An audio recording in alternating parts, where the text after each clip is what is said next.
자기소개서를 볼 때 50명은 이미 정해져요. 그런 자기소개서에 그렇게 녹아나는 애들이 있고, 검증 과정에서 이제 몇 명이 떨어지긴 하는데 거의 대부분 그냥 가요. 애매한 그룹에 나머지 50명이 그냥 학점 막 이렇게 몰입하는 그 그룹에서 채용을 해야 되는 거야. 굉장히 힘들고 그때가 이제 답답한 거예요.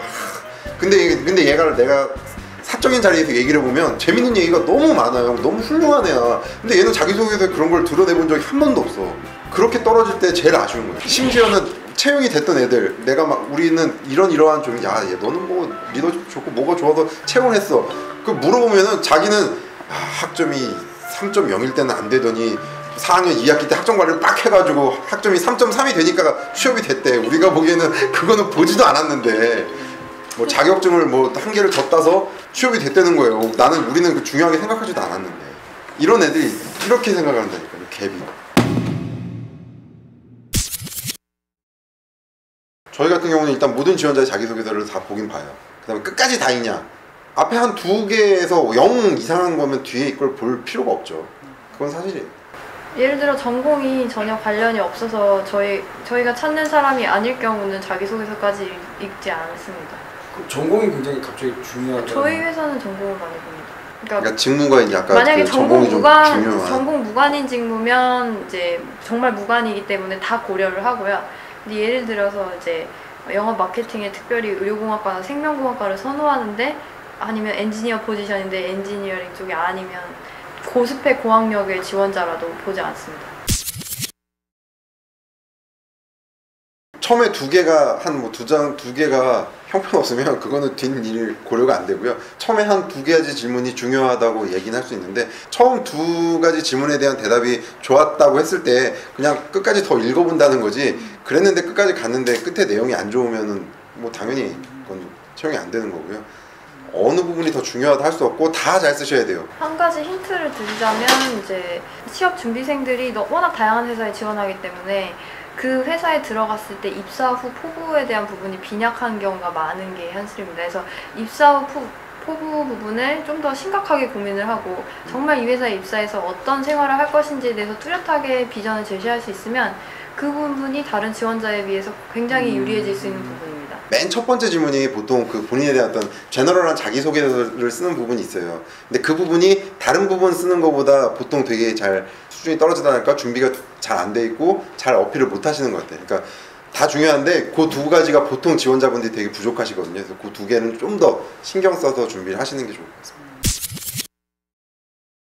많은 지원자들이 리서치를 해요. 회사 홈페이지에서. 그래서 따온 키워드들이 나와요. 보면은 저희 회사는 100 몇 년 전통의 무슨 회사에 입사를 해서 자기는 뭐 글로벌한 인재로 거듭날 것이다, 뭐 이런 입사 후 포부가 굉장히 진부한 경우가 많은데, 이제 그런 것도 중요하지만 JD를 되게 구체적으로 물어보시는 경우가 많거든요. 그래서 내가 지원하는 직무가 정확하게 어떤 일이고 입사 후에 어떤 일을 하게 될지에 대해서 뚜렷하게 문의를 해오시는 경우가 많아요. 그래서 이메일이라든지 인사부에 이제 전화를 하신다든지 그렇게 적극적으로 액션을 취하셔서 내가 이 일에 지원해서 일을 하면 어떤 일을 할지 좀 더 구체적으로 알아보시는 게 다른 지원자보다 유리할 수 있는 방법입니다.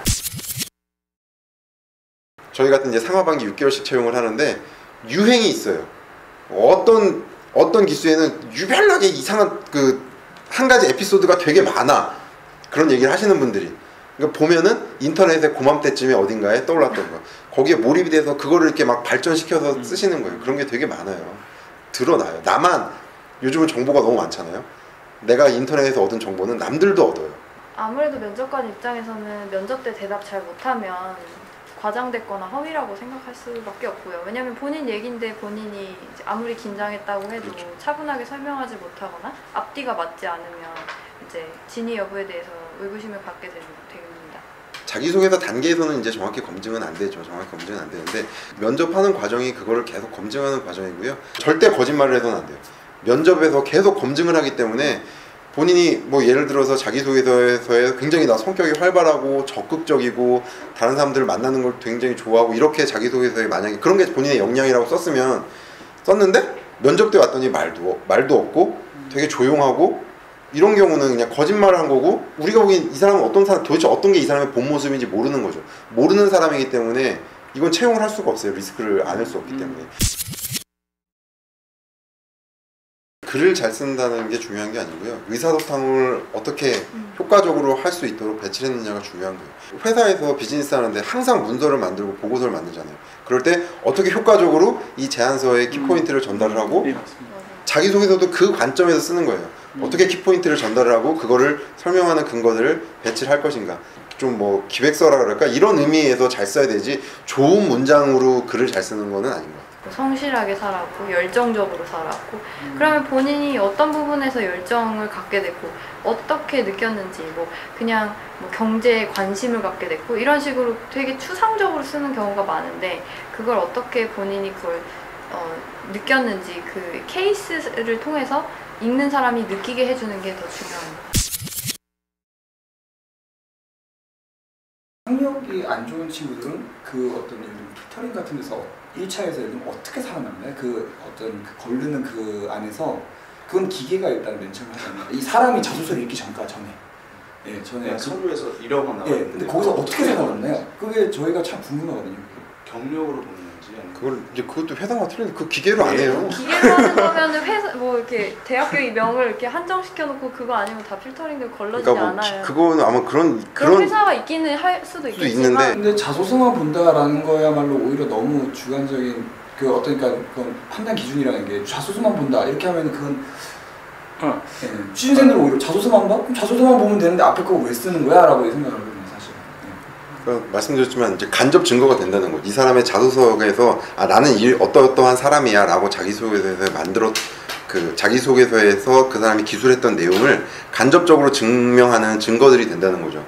저는 고등학교 때 성실하게 참 열심히 공부했고 이 성실함이 나의 큰 장점이다 라고 말했는데 학교가 굉장히 뭐 안 좋은 학교, 공부 안 해도 갈 수 있는 학교 이러면은 이건 이상한 사람이잖아요. 이 자기소개 내용이 믿어지지 않는 거고 그런 간접 증거로 활용이 된다는 거죠. 그러니까 학교가 좋지 않으면 뭔가 그것들을 커버할 게 있으면 돼요. 내가 그냥 고등학교 때 나 공부하기 싫고 막 세상 뭐 다 싫어 놀았어 내내 그렇게 해서 뭐 좋지 않은 학교를 갔어. 그리고 그 학교에서도 내내 그렇게 살았어. 어떻게 커버하지? 그거는 그냥 당연히 안 되는 거예요. 자기소개서에서 무슨 말로 본인의 어떤 강점을 어필하실 수가 있겠어요. 그건 당연히 안 되는 거예요. 그럼에도 불구하고 좋은 학교를 가지 못했음에도 불구하고 어필할 수 있는 거는 충분히 있다는 거죠. 그럼에도 불구하고 4년간의 대학 생활을 하는데 아 나는 뭐 고등학교 때 그렇게 생활을 했는데 뭐 후회를 했다든지 반성을 했다든지 아니면 고등학교 때 뭐 여러 가지 어려움 가정 사정이 어렵다든지 여러 가지 어려움으로 공부하기 어려울 수 있어요. 그래서 대학교는 그렇게 갔지만 기본적으로 나는 뭐 성실한 사람이고 그래서 뭐 알바하면서 등록금 모아가지고 등록금 마련하면서 뭐 동아리 활동도 하고 학교 내에서 공부도 열심히 하고 내 커리어를 일찌감치 정하고 그걸 이루기 위해서 뭔가 차근차근 준비해 왔다라는 게 자기소개서에 있으면 그 사람이 뭐 좋지 않은 학교, 점수가 낮은 학교를 나왔다는 게 별로 문제가 안 된다는 거죠. 실제로 회사에서 준비한 시험이 있잖아요. 뭐 직무적성 평가라든지 뭐 그런 시험들이 있는데 그걸 통과한 인원회가에서 정말 제로 베이스에서 채용을 하기 때문에 학력은 평가되어지지 않죠. 하지만 지금 방금 전에 말씀하신 것처럼 면접에 갔을 때 사람이 기본적으로 머리에 깔려 있는 게 있잖아요. 뭐 S대학교 같은 경우 정말 좋은 대학교라든 면접할 때 그 면접관의 약간 그 정성적인 부분으로 영향을 줄 수 있는 거죠. 방금 전에 말씀하신 것처럼 성실도라든지 아니면 뭐 얼마큼 열심히 살아왔냐에 대한 정성적인 부분에 영향을 줄 수 있지만 맨 처음에 서류를 패스하고 그런 부분에서 학교가 영향을 주진 않는다고 저는 알고 있고 채용하는 그 과정 자체에서는 그런 학력에 대한 편차 그런 거 전혀 없다고 저는 알고 있어요. 넘어가셔야 될 것 같습니다. 저희가 뭐 경쟁률이 뭐 많을 때는 뭐 100대 1 막 이렇게 되는데 10,000명 지원해서 이제 100명 정도 뽑는 건데 10,000명 자기소개서가 들어오면 한 30-40%는 읽을 가치가 없는 이제 지원자들은 경쟁률만 보고 10,000명이나 막 뭐 100대 1 이렇게 생각하는데 한 30% 정도는 이제 허수예요. 전혀. 뭐 내용이 없는 자기소개서 한 30% 정도 거의 가까이 20-30% 가까이 되고요. 이제 나머지를 보는데 그 나머지 중에서도 반 정도는 뭐 1분도 안 걸리게 보이는 뭐 앞에 한 2문단 봐도 진짜 의미가 없을 수가 있잖아요. 그리고 질문이 여러 개가 있는데 뭐 1번, 2번 질문에서 뭐 완전 이상한 저희가 뭐 전혀 그 채용의 고려의 가치가 없다고 판단되는 것들이 뭐 거기도 대부분 또 한 반 넘게 걸러지기 때문에 실제로 제대로 읽는 거는 그 중에서 한 30% 많아야 50% 이내고요. 훈련받은 사람들이 있기 때문에 상당히 빨리 읽어요. 면접 때는 뭐 노래를 하고 뭐 하겠습니다 하면 그런 것도 맡기는 좀 어렵잖아요. 저희는 좀 못하게 하는 거예요. 아, 못하게 해서요?